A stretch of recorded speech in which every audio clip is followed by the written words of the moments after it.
Saludos, buenos días. Este es una de las exposiciones de Electrónica 2 correspondiente al capítulo 7 de unos de los 5 integrantes de ese mismo grupo. Mi nombre es Raimundo Rosario, integrante del grupo del capítulo 17 y mi matrícula es 1190420. En esta exposición o pequeña exposición o representación le estaremos hablando del capítulo 17, subtítulo 17.11 DIAC. Este es dispositivo, donde también estaré detallando lo que es un detector de proximidad. También le hablaremos sobre el mismo capítulo, pero del tema 12, que es el TRIAC, este dispositivo. También estaremos detallando lo que es un control de fase de potencia. También hablaremos del 17.13, que es el capítulo 17, transistor de monounión. En este dispositivo estaremos detallando lo que son los disparos de un SCR, un oscilador de relajación y un pequeño ejemplo de cómo resolver dicho circuito de manera teórica. Bueno, proseguimos con introducir lo que es un DIAC. Y un DIAC es un dispositivo semiconductor doble de dos conexiones. Es un diodo bidireccional autodisparable que conduce la corriente tras haberse superado su tensión de disparo alternativa, y mientras la corriente circulante no sea inferior al valor triple del voltaje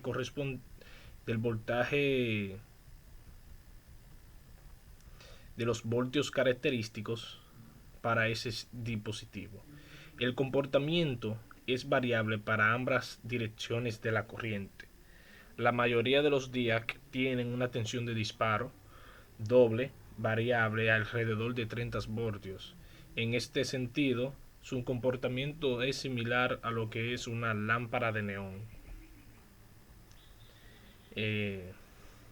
Los DIAC son una denominación de tiristor, o sea, pertenece a esa familia de los tiristores, y se usan normalmente para autocompletar el ritmo variado del disparador de un TRIAC.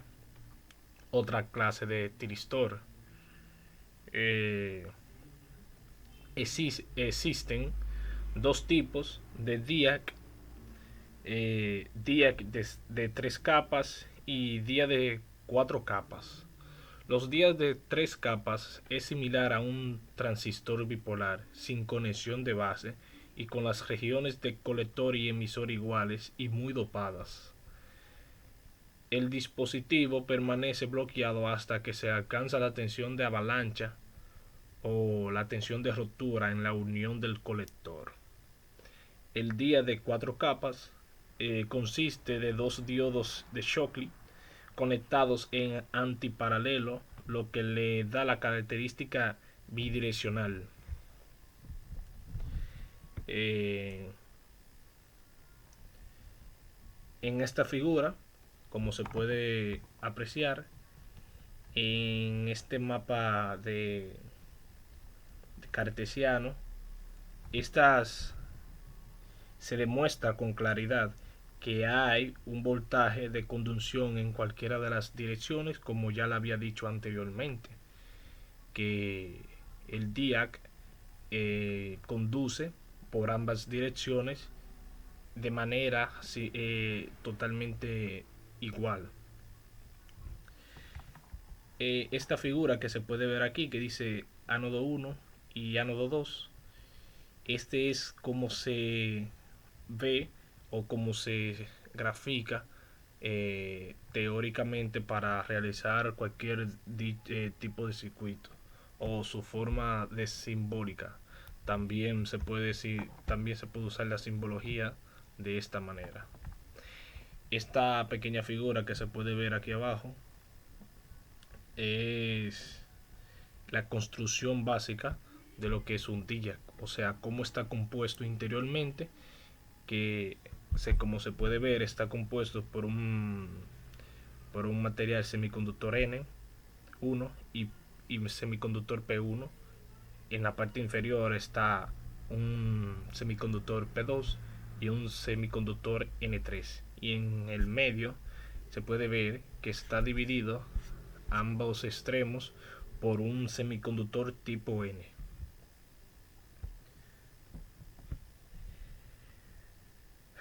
Esta,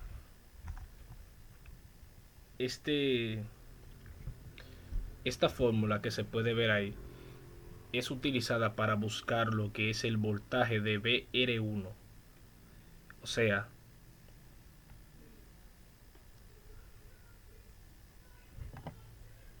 de BR1, que es el voltaje de la resistencia que están internas a lo que es el DIAC.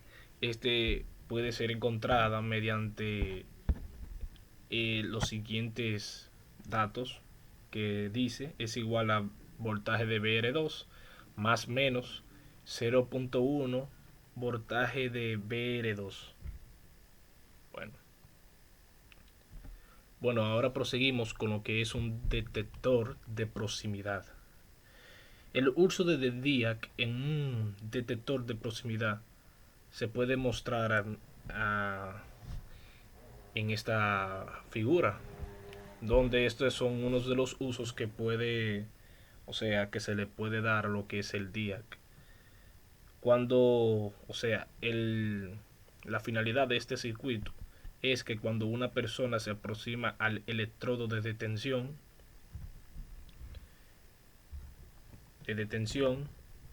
la capacitación o la capacitancia entre el electrodo y la tierra se incrementa.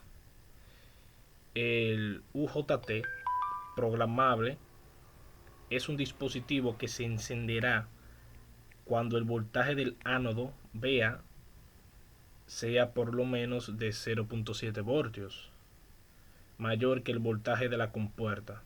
Antes de que el dispositivo programable se encienda, el sistema en esencia, como se muestra en esta figura, a medida que el voltaje de entrada se eleva, el voltaje de BC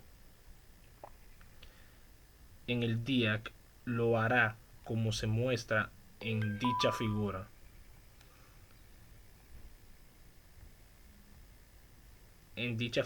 Hasta que alcanza el potencial de encendido. Luego se encenderá y su voltaje se reducirá sustancialmente. Bueno, hasta aquí viene siendo la explicación de lo que es un detector de proximidad. Estos son unos de los usos que se le pueden dar a lo que es el DIAC. También se puede dar como un acompañante para el funcionamiento, o sea, otro tipo de función para el TRIAC, lógicamente. Bueno, ahora le seguiré hablando sobre lo que es un TRIAC, eh, teóricamente. El TRIAC es fundamentalmente un DIAC con una terminal de compuerta para controlar las condiciones de encendidos del dispositivo bilateral en cualquiera de las dos direcciones. En otras palabras, para cualquier dirección de la corriente de compuerta, para controlar la acción del dispositivo de manera muy parecida a la demostración para un SCR.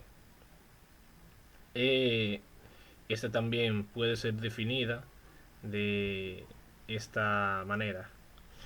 Un triad, como le dije anteriormente, este pertenece a la familia de los tiristores. Es un dispositivo semiconductor.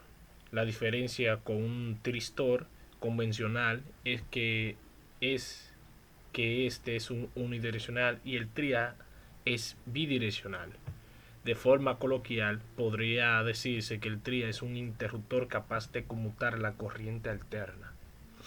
Su estructura interna se asemeja en cierto modo a la disposición que forma dos SCR en direcciones opuestas, o sea, que posee tres electrodos Mt1 y Mt2. En este caso pierden la denominación de ánodo y cátodo, y la puerta G. El disparo del TRIAC se realiza aplicando una corriente al electrodo de puerta. También se puede decir que el TRIAC funciona como dos tiristores en paralelo, pero opuestos. El TRIAC es un dispositivo que conduce corriente en ambas direcciones, como se puede ver en este plano cartesiano, en el ánodo 2 positivo y ánodo 2 negativo. Para disipar un TRIAC hay que suministrarle una corriente en la puerta, con lo que el TRIAC conduce corriente. Por ello es que este es el dispositivo que utilizamos en en el circuito que se representará más adelante. Como podemos ver, esta es la simbología de un TRIAC, donde en la parte superior tenemos el ánodo 2 o Mt2, como dije anteriormente, y en la parte inferior tenemos el ánodo 1 o Mt1, y este es la puerta G, que en este caso se llama compuerta.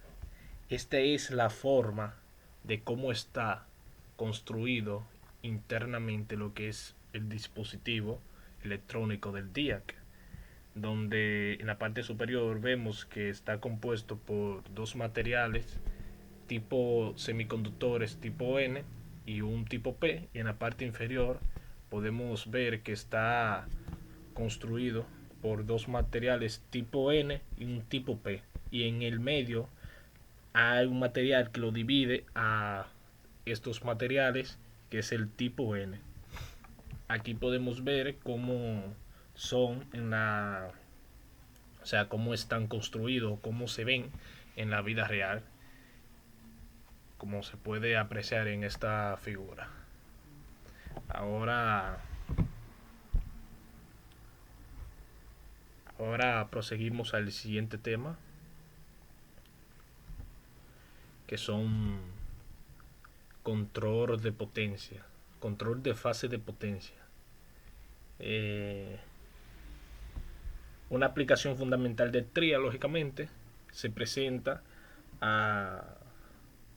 ahora, que es este circuito. Como dice ahí, aplicación de un TRIAC, control de fase de potencia. En esta capacidad, el TRIAC, o sea, controla la potencia de la corriente alterna suministrada a la carga encendiéndose y apagándose durante las regiones positiva y negativa de la señal senoidal de entrada.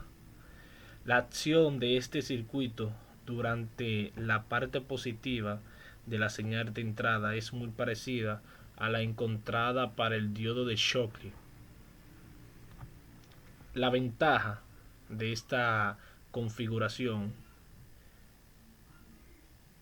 es que durante la parte negativa de la señal de entrada,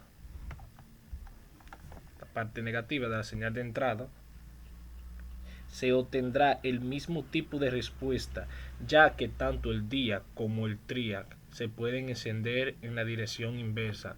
O sea que como dije anteriormente, el TRIAC puede conmutar la corriente alterna. O sea que puede conducir la corriente en ambas direcciones.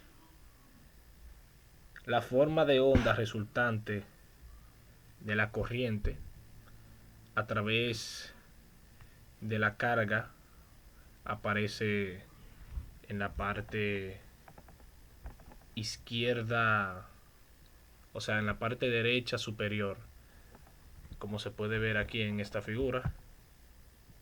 Si modificamos la resistencia R, lógicamente esta, podemos controlar el ángulo de conducción de lo que es la onda senoidal resultante final, lógicamente. Existen unidades disponibles capaces de manejar cargas de más de 10.000 kilowatts. O sea, que existen algunas configuraciones que pueden hasta lo que lograr conducir o como quien dice con, trabajar hasta 10.000 kilowatts de soporte.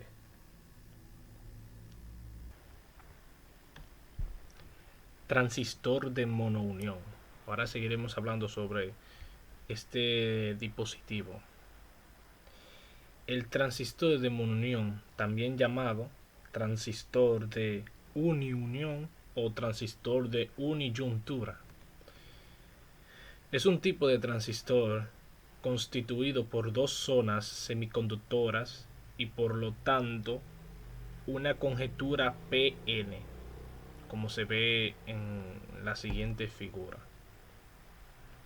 El nombre del dispositivo surge de esta característica. Este componente electrónico posee tres terminales denominados emisor, como se puede ver aquí, apreciar, base 1, que es esta de aquí abajo, y base 2, que es la superior.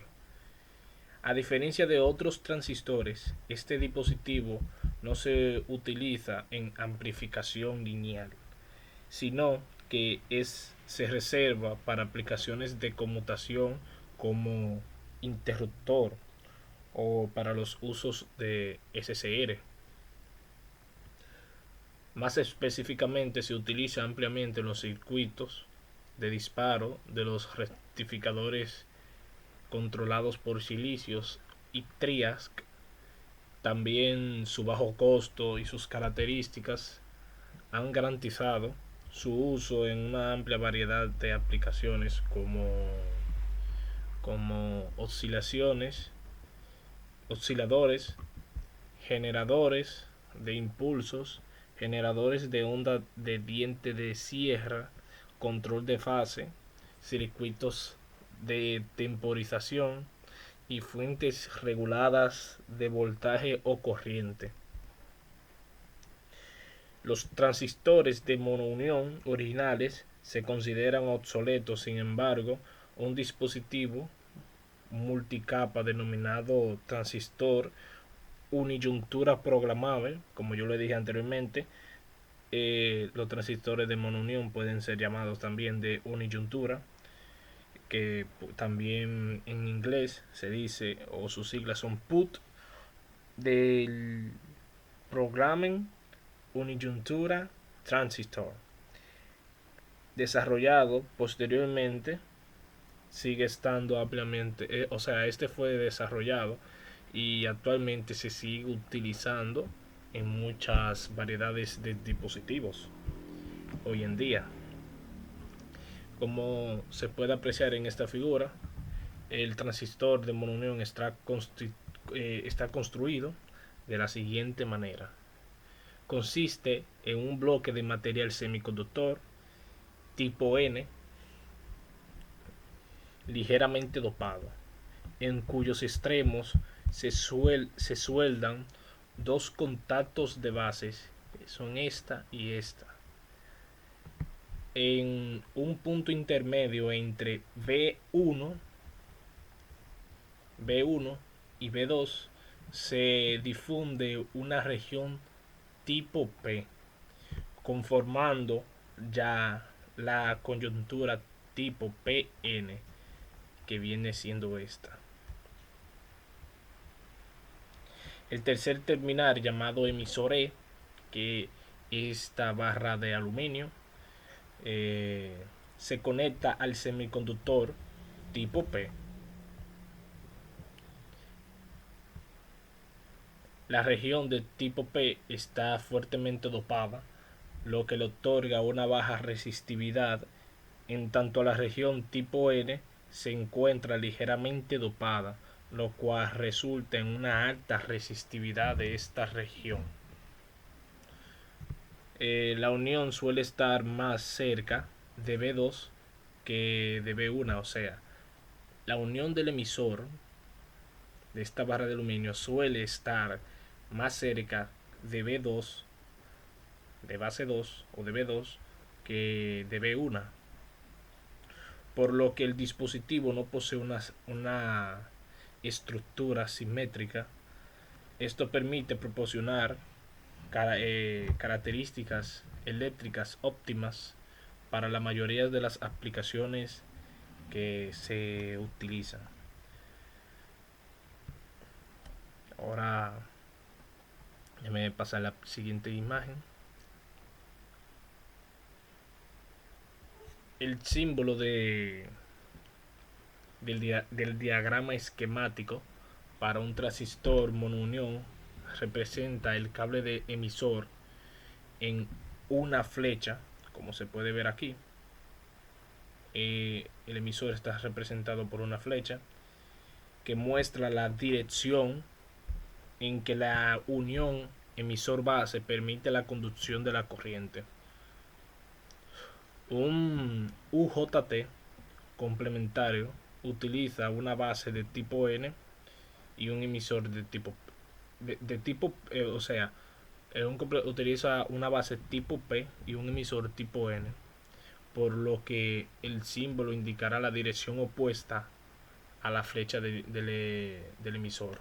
O sea, que cuando los materiales semiconductores utilizados para la base, en este caso sean tipo P, y un emisor, sea tipo N, entonces la flecha de indicación de la dirección de la corriente será opuesta a la que vemos actualmente.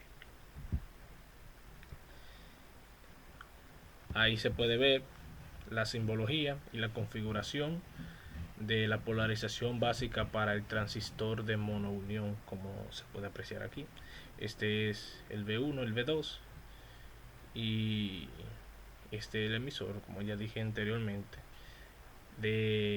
Ahora sí, prosigamos a la siguiente imagen, donde encontramos aquí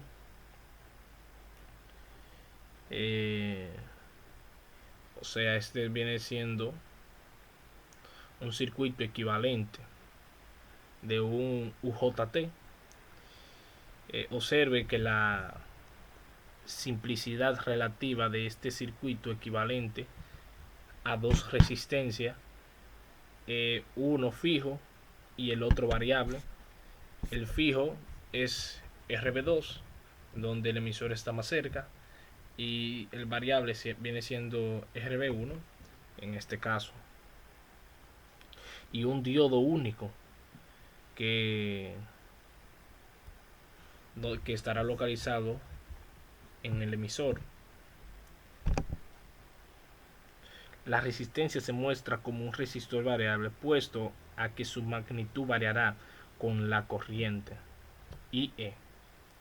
En realidad, para un transistor de monounión representativo puede variar de 5 kilos ohmios a 50 ohmios por un cambio correspondiente de la corriente en el emisor a partir de 0 microamperes a 50 microamperes. La resistencia entre la base RBB, que es la suma, como se puede ver en la parte superior, RBB viene siendo igual a la suma de RB1 más RB2 cuando el emisor tiende a 0 microamperes.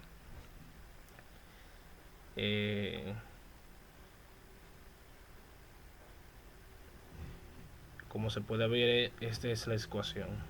Entonces, en esta ecuación que vemos en la parte inferior izquierda,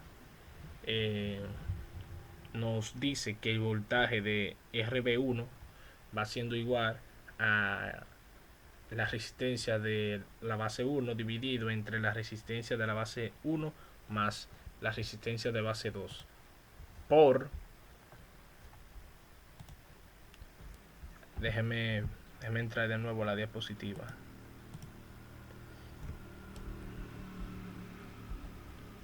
O sea, prosigamos, que el voltaje de RB1 va a ser igual a la resistencia de base 1 dividido entre la resistencia de base 1 más la resistencia de base 2. Todo eso multiplicado por el voltaje de BB. Como ya dije anteriormente, que RBB viene siendo igual a las sumas de las resistencias de RB1 más RB2. Entonces sustituimos lo que es RB1 y RBB2 en la búsqueda de el voltaje de RB2. Entonces nos queda un, un igual de donde el voltaje, un igual de ET por BBB, como se puede ver aquí en esta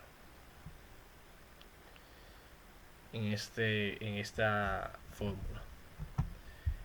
En esta siguiente fórmula, donde la letra griega que se puede apreciar ahí, que parece una N, pero se denomina con la palabra eta, denota la relación de retiro intrínseco del dispositivo, la cual se define como eta va a ser igual a RB1 dividido entre RB2 más RB2 cuando la corriente tiende a cero.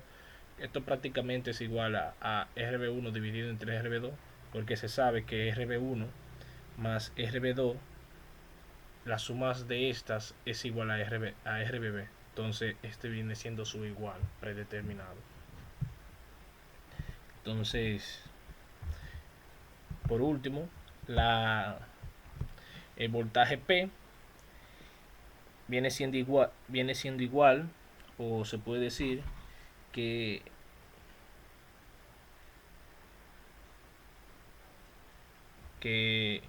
BP es igual a ETA por el voltaje de BB más BD.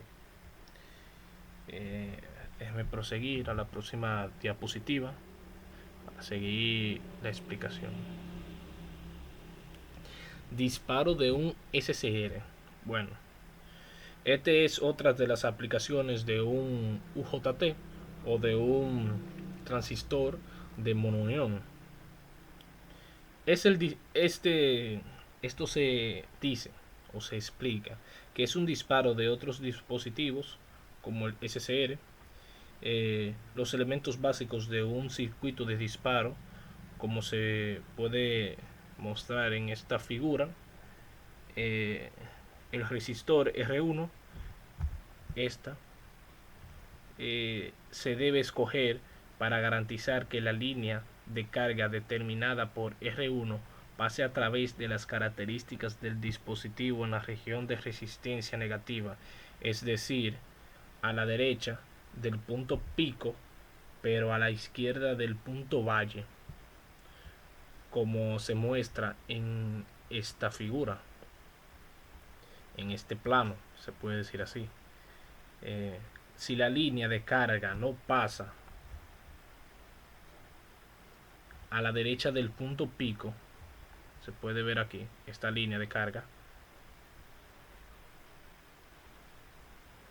no se puede encender el dispositivo.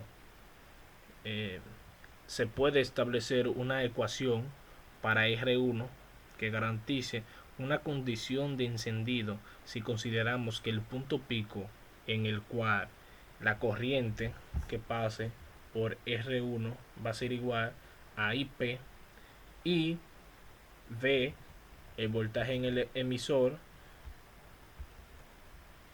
por el voltaje en el y por BP.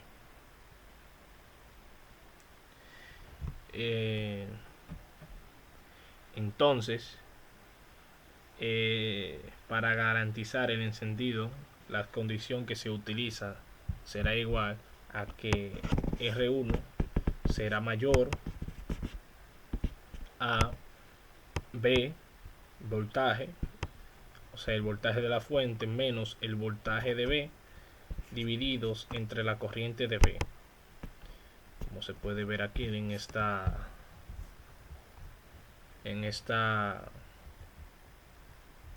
fórmula.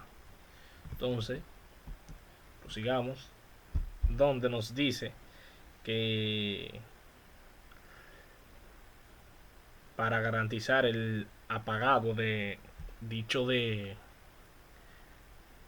dicho disparo o de la recta de carga, se utiliza la siguiente parte de la ecuación, donde nos dice que R1 será menor que el voltaje de base menos el voltaje de B dividido entre BB. Esta relación que se puede ver aquí por completo es el intervalo prácticamente que limita, o sea que está limitado por R1.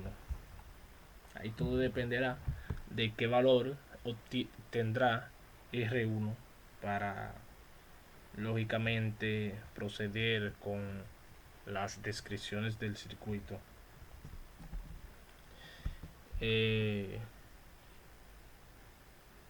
Se debe escoger las resistencias de R2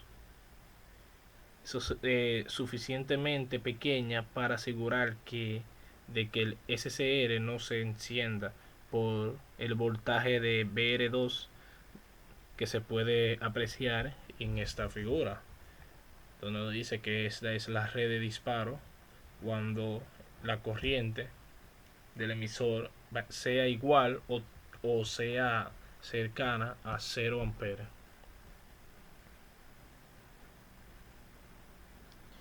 Donde se utiliza la siguiente fórmula para dicho circuito o para dicha búsqueda, donde dice que el voltaje en R2 va a ser aproximada o igual a R2 por el voltaje de la fuente dividido entre R2 más la resistencia de BB cuando IE, la corriente, sea igual a 0 amperes. Y eso hay que tener cuidado porque si la corriente no es igual a 0 amperes no se puede aplicar dicha fórmula. El periodo en T o T1 se determina de la siguiente manera mediante esta fórmula, donde nos dice que T1 será igual a R1, la resistencia 1, por el capacitor logaritmo exponencial de el voltaje de la fuente menos el voltaje de B dividido entre el voltaje de la fuente menos el voltaje en P. Ahí se puede ver una relación entre R1 y el capacitor y una división logarítmica entre las bases, entre los voltajes, siendo restadas por los correspondientes el voltaje de B y el voltaje de P.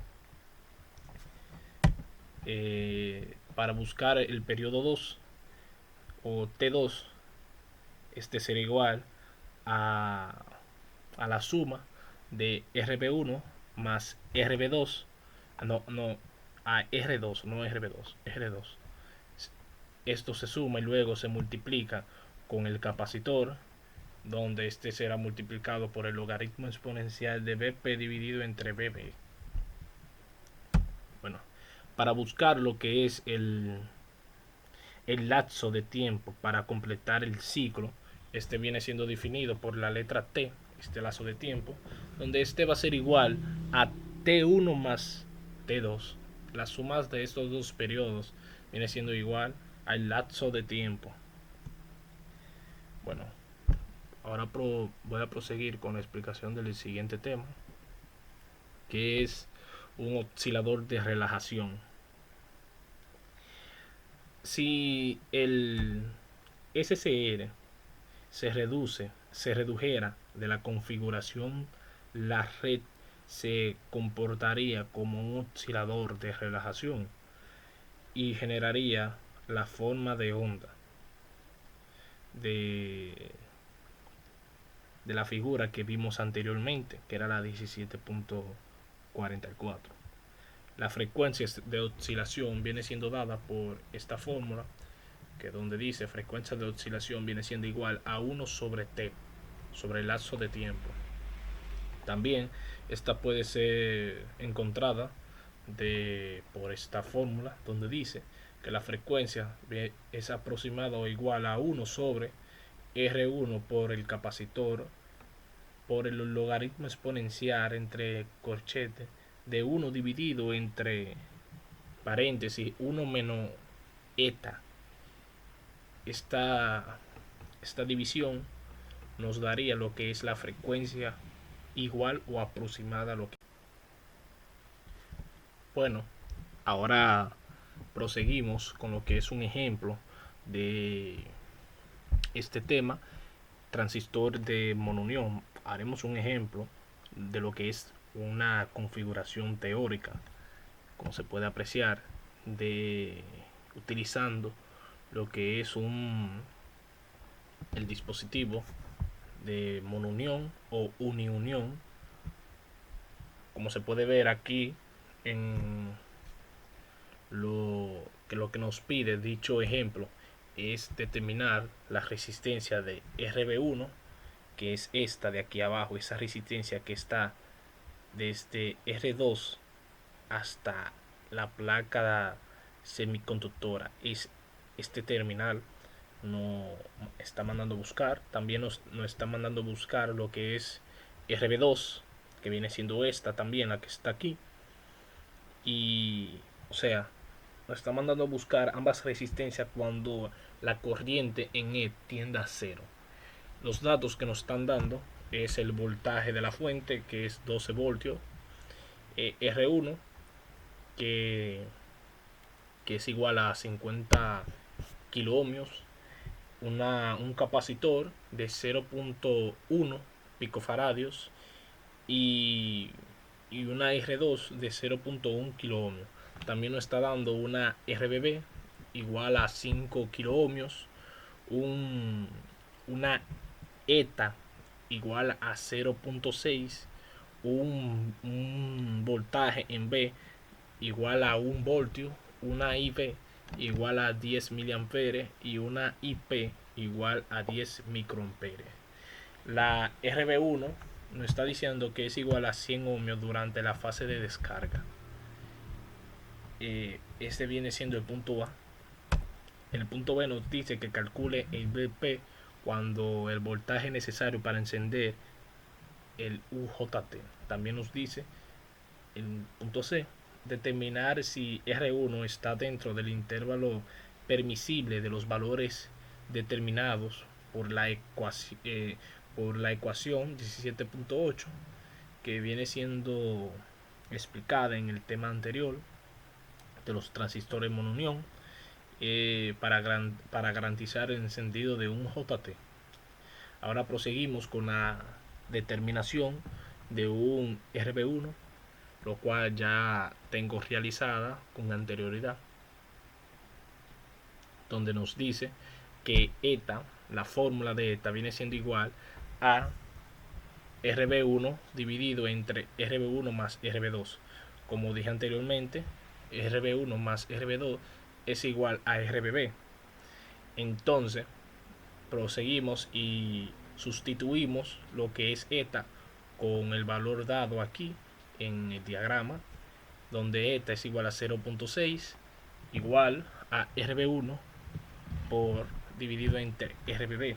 Entonces lo que hacemos es despejar, y lo que hacemos es, como RBB está dividiendo, pasa hacia el otro extremo multiplicando 0.6.